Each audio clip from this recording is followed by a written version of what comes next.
Good morning बच्चों। पिछले सप्ताह हमने आप लोगों को पत्र लेखन के अंतर्गत औपचारिक पत्र लिखने का ढंग बताया था। आज हम आप लोगों को अनौपचारिक पत्र लिखने के विषय में बताएंगे। बच्चों, ये ध्यान रहे कि पत्र चाहे औपचारिक हो या अनौपचारिक, लेकिन उसको लिखते समय हमें कुछ बातें हैं जिनका विशेष रूप से ध्यान देना चाहिए। वैसे हम पिछली बार आपको बता चुके हैं, लेकिन यहाँ हम आपको लिख कर दे रहे हैं ताकि हमेशा आपको याद रहे। देखिए, कुछ विशेषताएं हैं, जैसे कि नंबर 1, पत्र की भाषा सरल, सुबोध एवं पठनीय हो। दूसरा, पत्र में अनावश्यक विस्तार ना हो, बहुत लंबा चौड़ा पत्र ना हो। तीसरा, विचारों में स्पष्टता होनी आवश्यक है। नंबर 4, पत्र संक्षिप्त होना चाहिए, लेकिन यह भी ध्यान रहे कि विषय का कलेवर संपूर्ण हो। मतलब छोटा पत्र हो, लेकिन जो कुछ पूछा गया है वो उसमें सब होना चाहिए। नंबर 5, पत्र का उद्देश्य एवं विषय वस्तु इतनी स्पष्ट होनी चाहिए कि एक बार पढ़ने से ही समझ में आ जाए। नंबर 6, पत्र में कड़वी लगने वाली अथवा अशोभनीय बातों या घटनाओं का जिक्र भी नहीं करना चाहिए। क्यों? क्योंकि वे हृदय पर स्थायी चोट करती हैं। और लास्ट में हमें विराम आदि चिन्हों का प्रयोग यथास्थान करना चाहिए। तो ये पत्र लिखते समय ध्यान देने वाली मुख्य बातें हैं। अब हम आपको अनौपचारिक पत्र लिखने के कुछ नियम बताएंगे। अनौपचारिक पत्र में भी बच्चों ये ध्यान रखिएगा, जैसे आप पहले लेफ्ट हैंड साइड पे सब फॉर्मेट देते थे, वैसे ही इस बार भी देना है। हम आप लोगों को पहले ही की बात ही एक पत्र होमवर्क में दे रहे हैं। आप उसको देखेंगे और हम उसमें फॉर्मेट खुद आपको लिखने का ढंग बताए दे रहे हैं। बस बीच का मैटर आपको खुद लिखना होगा, जो कि ऊपर पत्र में पूछा गया है।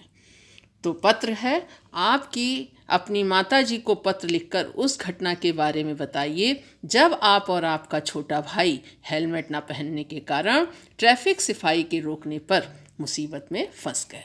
तो अब ये है अनौपचारिक पत्र। इसमें किस ढंग से लिखना है ये हम आपको बताएंगे। सबसे पहले इसमें लिखा जाएगा पता।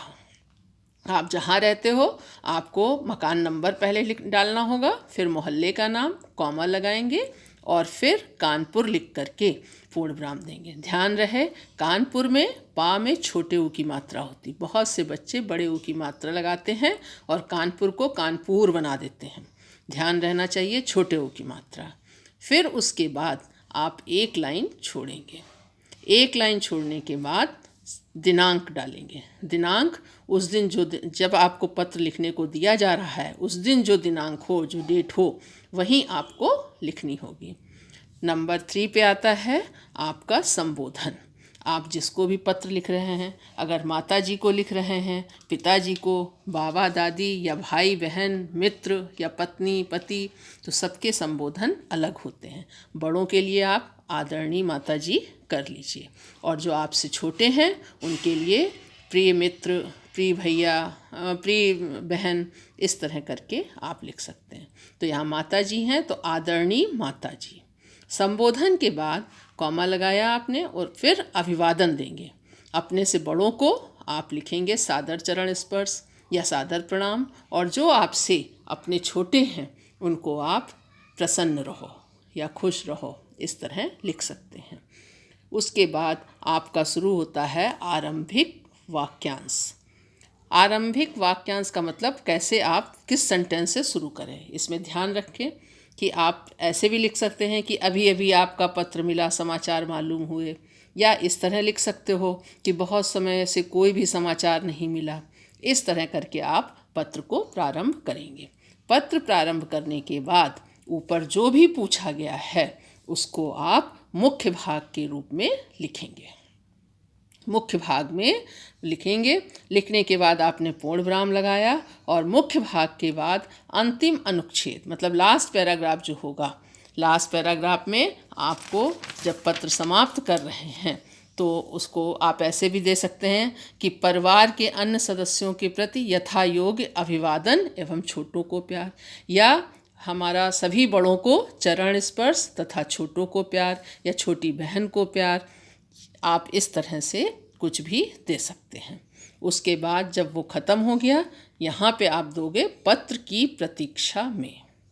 पत्र की प्रतीक्षा में अब इसके बाद पत्र का आप समापन करेंगे, समाप्त करेंगे उसको।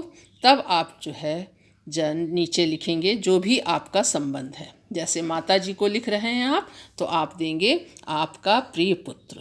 अगर आप अपने दादा दादी नाना नानी को लिख रहे हैं तो आपका प्रिय पौत्र। जो भी रिलेशन होगा वो आप यहाँ पर देंगे। और उसके बाद नीचे अपना नाम आप लिख देंगे। नाम लिखने के बाद ये आपका पत्र पूरा हो जाएगा। अनौपचारिक पत्र होता है और इसमें जो बीच का भाग है ये होमवर्क के रूप में हमने आप लोगों को दिया है। आपको इसको करना है।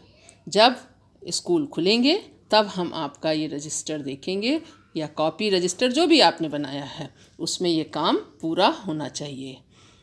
ठीक है, तो इस तरह से आज हमने आप लोगों को अनौपचारिक पत्र लिखने के नियम बताए हैं। इन चीज़ों को हम आपको भेज भी रहे हैं। आप अपनी कॉपी पे पत्र लेखन के जो नियम हैं और जो विशेषताएं हैं लिखने के समय की, वो सब अपनी कॉपी में कर लीजिएगा। इस तरह आज का अनौपचारिक पत्र संपन्न हुआ, समाप्त हुआ। और धन्यवाद।